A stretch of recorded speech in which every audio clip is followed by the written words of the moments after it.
All right, I believe we are recording, guys. All right. Well, welcome in, everybody. Thank you for joining us here today. Around the horn with us today, we have LNP sports reporters Mike Gross and Jeff Reinhardt, along with Millersville University baseball coach John Shehan, who is in his 13th season as head coach with the Marauders baseball team, and Elizabethtown College softball coach Kathy Staib, who is with the softball program, 18th year overall, 16th as head coach, would have been this spring. And we thought we'd have these two coaches on just to kind of give you guys an idea of what it's like for college coaches dealing with this shutdown with the coronavirus and the spring seasons being wiped out. We've talked a lot these last couple of weeks about the high school level, and we thought, hey, let's go to the next level and see how college coaches are kind of dealing with everything. And with that, I'll turn it over to Mr. Reinhardt for the first question. First question, okay, for both you guys. I think the obvious question, just how disappointed were you? How disappointed were your kids and your team when the NCAA pulled the plug on your season, and you guys had already both started, obviously? So can you just kind of discuss and tell us what that was like when you heard that that was it and end of the season? Can we go ahead, Coach Staib? Sure.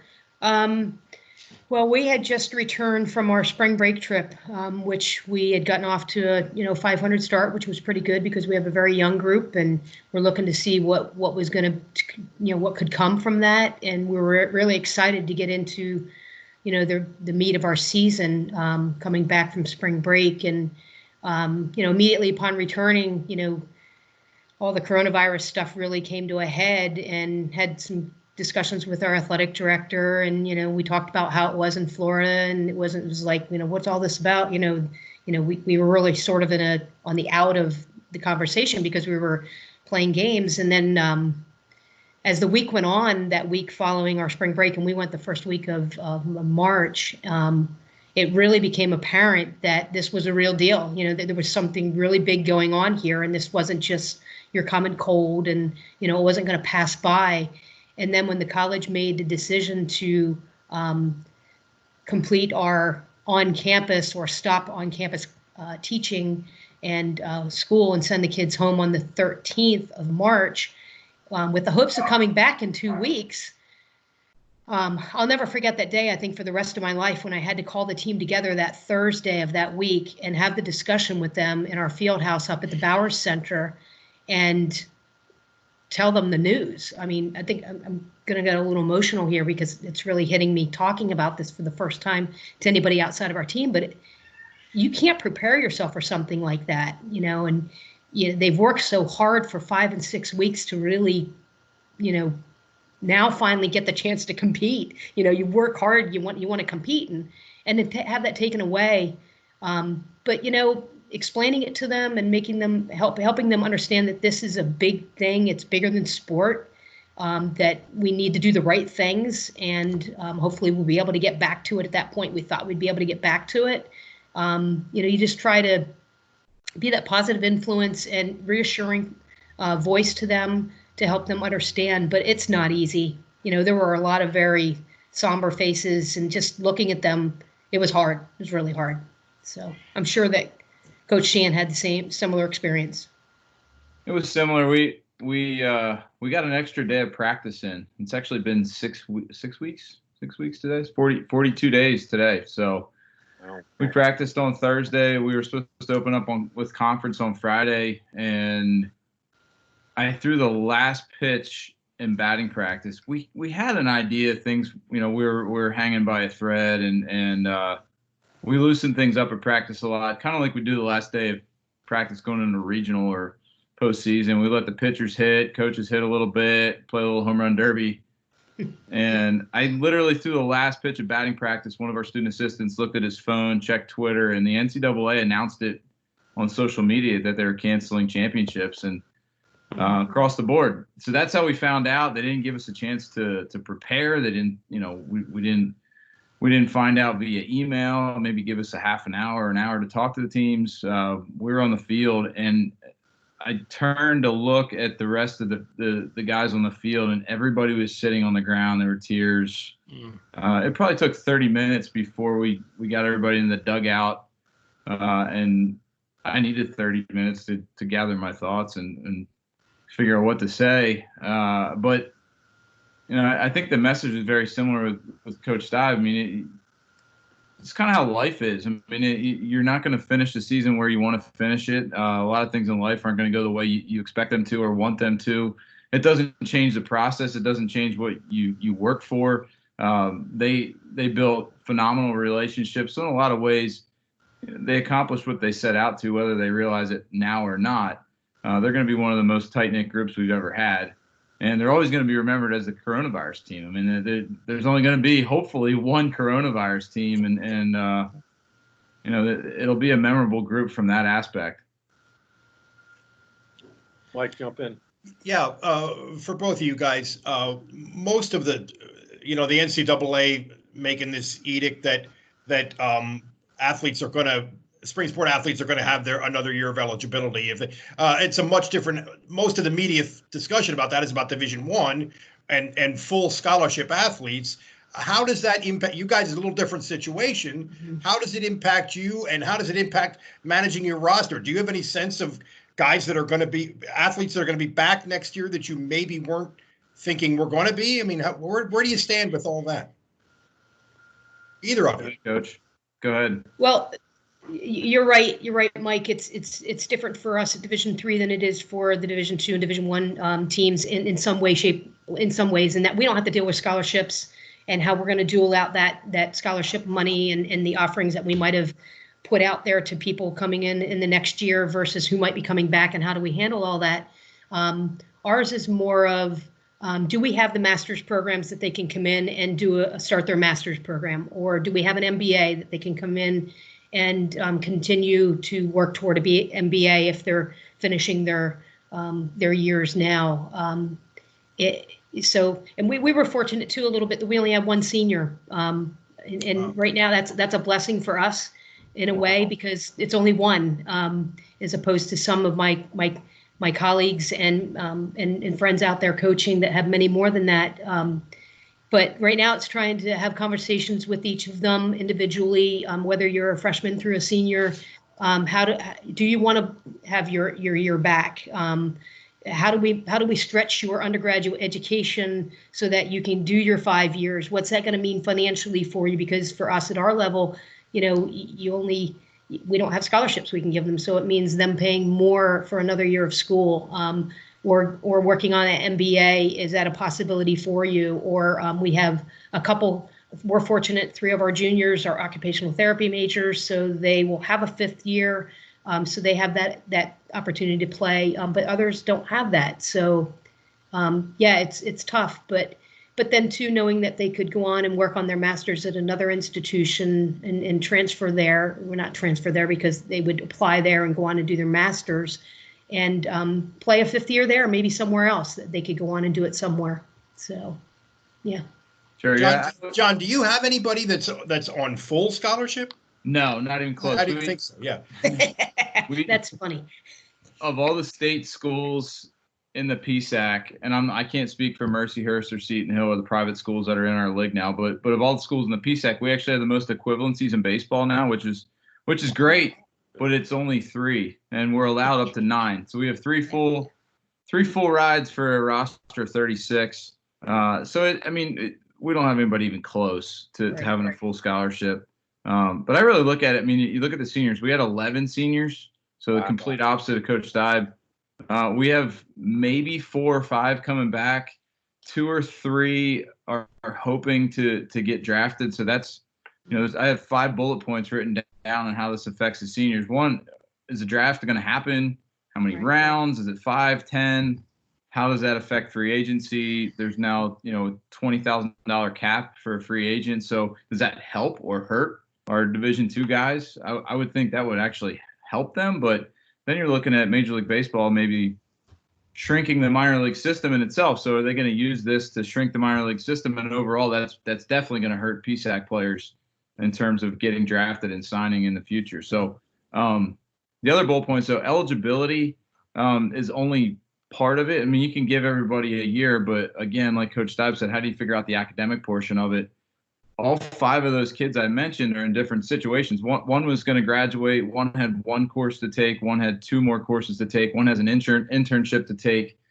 One's already a 5th-year guy that he only had 1 class in the spring. They're not technically supposed to be able to add a minor, so you can't just say, "Hey, I'm not gonna graduate. I'm gonna add a minor." Well, if you're gonna graduate, that's not progress towards a degree now. So we're hoping the NCAA waives that and allows them to add a minor. But for that kid, he might be having to pay a lot of money to go start a graduate program that he's really doesn't need or want. There's just so many levels academically, and every kid's a little bit different. So scholarship wise, we're going to bite the bullet and find a way. We're going to raise the money. Whatever we have to do. Every dollar we give out every year is raised in some way, shape, or form, because you can't use state dollars for scholarships. So we'll figure that part out. But I told John last week, Title IX may be the biggest issue here. If the women's track team has 4 kids that come back and we have 6, we're now two students out of whack with Title IX with the federal regulation. So how do you tackle that? You hope that the country or whoever would just, whether it's on the women's side or the men's side that's out of whack, waive it for a year. Find a way to make it right for these kids so that you're not taking a chance, which Title IX was created to not take opportunity away from someone, no matter what sex they are. And I just hope that we find a way to give these kids an opportunity one way or the other, if they want to come back. So it's going to be an interesting year. There's just so much up in the air for these seniors. And along with that, you guys are also juggling incoming recruits for the coming seasons. Now, I imagine for both of you and for many college coaches out there, your class of 2020s are probably pretty set at this point. So you're already looking ahead to maybe the class of 2021s, 22s. And with that, there's no high school season. There's no high school baseball, softball season to get out and look at those players. And who knows what's going to happen in the summer with travel ball and all that stuff. So I'm wondering how you guys are kind of approaching that, how you go about even evaluating kids without any spring high school season at the moment. Great question. Well, John and I have been in this for a while now.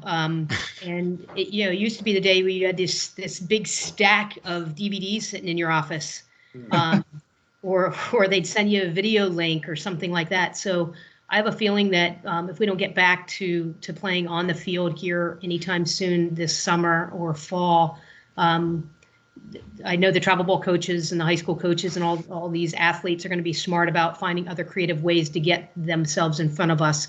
And it might go back to some of those platforms like that where we're getting YouTube links and self-made videos and things like that. That's going to make it a bit more challenging, I think, for us to determine their abilities, because we all like to see them, right there in person to really see the real deal. You can put anything on a video you want. So it'll be interesting for sure to see how that goes, but it could go back to some old school things, and I don't know. It's going to be interesting. We're trying to be creative and find ways. We have the month of August as of right now. All of our events, and we run a lot of events at Cooper Park, to not just from a recruiting aspect, from a fundraising aspect, but all those events have been pushed back to August.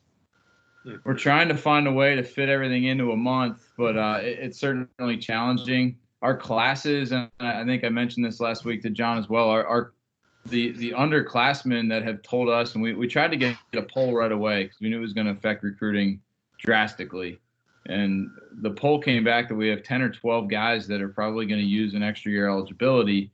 And I think there's going to be more underclassmen than there will be seniors, just because they'll be able to plan it out academically, financially, and that has shrunk our 21 class significantly. We're only going to try to probably sign 2 to 4 high school kids, where our normal class is on a 36-man roster. You can kind of do the math. It's anywhere from 7 to 10 or 12. This year we graduate 11. We signed 12 kids in the 20 class. So to sign 2, 3, 4 high school players next year is going to be just an odd year from a recruiting aspect.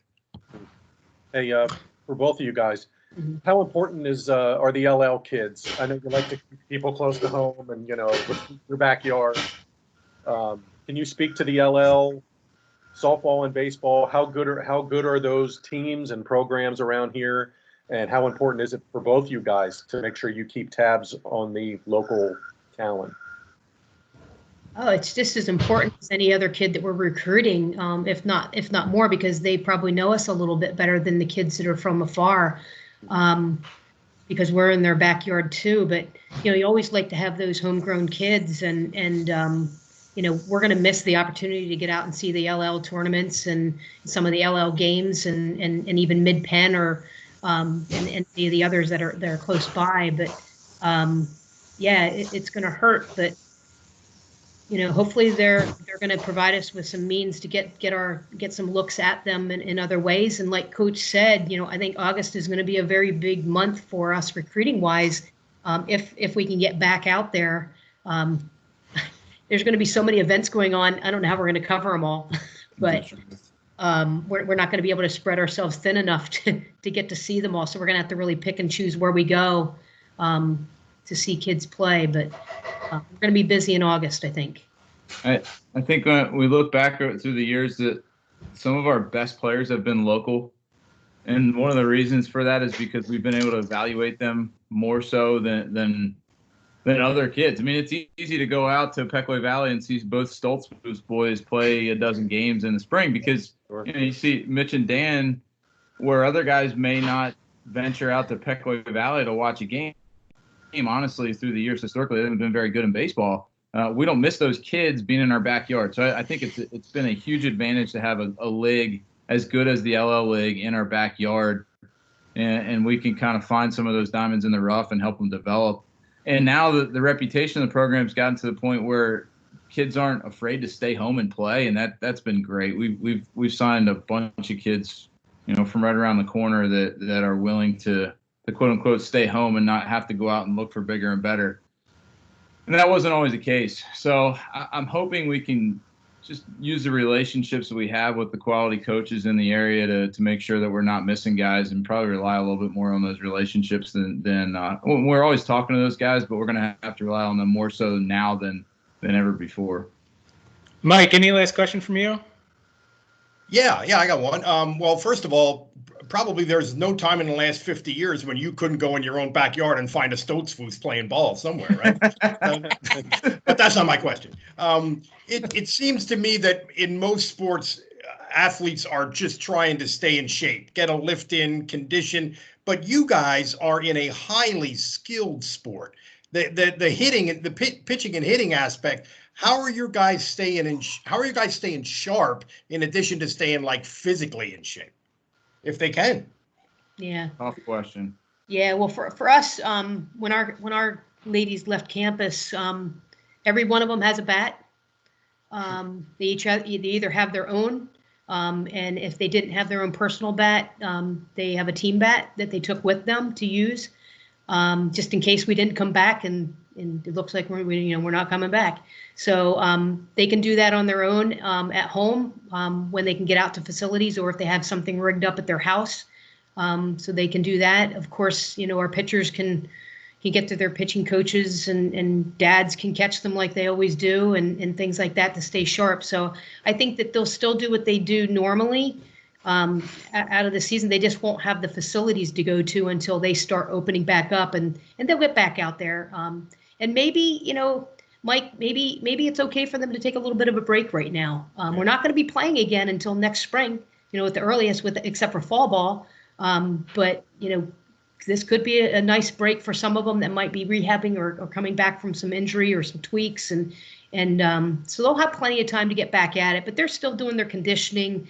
We have a program that we do online that has a HIIT program for them because they can't go to the gym, so it's HIIT workouts. So they're still doing their cardio workouts and conditioning and things like that. They just don't have a traditional gym to get to. So I'm pretty confident that they're doing what they need to do. Yeah.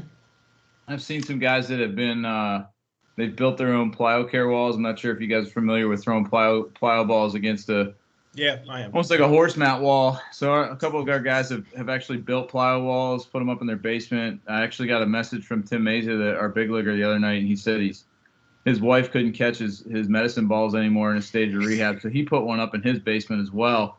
So I mean, it's just about being creative, and I think you're going to see a separation between players who find a way to get better right now, and those that don't and use it as an excuse. It's going to be really interesting from the youth level all the way to the professional level. There's quite a few professional players who are struggling to find a place to go and work out and get live at bats, and it's not easy. I know if it was cold and we weren't able to get outside, there wouldn't be very many guys working out at all. A lot of our guys are going out and long tossing, and they'll play catch in the street. They'll throw a flat ground in the backyard. Now, I mean, it's definitely old school. We're getting away from facilities again, and playing wiffle ball in the backyard. There's ways to get it done. It just, you have to be creative, and I think the discipline, the self-discipline is going to be a big trait for these guys, the guys that come back in shape and ready to go, hopefully in the fall, or maybe in summer ball. We have 28 kids signed for summer ball right now. So one of my fears is our pitchers don't stay in shape, and then there's going to be quite a few blowouts early in the summer ball season. That's baseball at all levels. Right. That's going to be an interesting, really interesting piece of when baseball comes back. Yeah. No doubt. All right. Well, even without a spring sports season, as you guys can tell, college coaches are still very, very busy. We want to say thank you guys so much for joining us, taking time out of your schedule to give us some light, shed some light on the challenges that are before you. So on behalf of Mr. Reinhardt, Mr. Gross, thanks to Coach Shehan, thanks to Coach Staib. Appreciate it. You guys keep your heads up too. I know it's not an easy time for sports writing, and we appreciate what you do and the coverage you've had for our program. Thanks. All Yeah, right. echo the same. And thanks for the invitation. Really appreciate it. Absolutely. Awesome. Thanks for sharing. Mhm.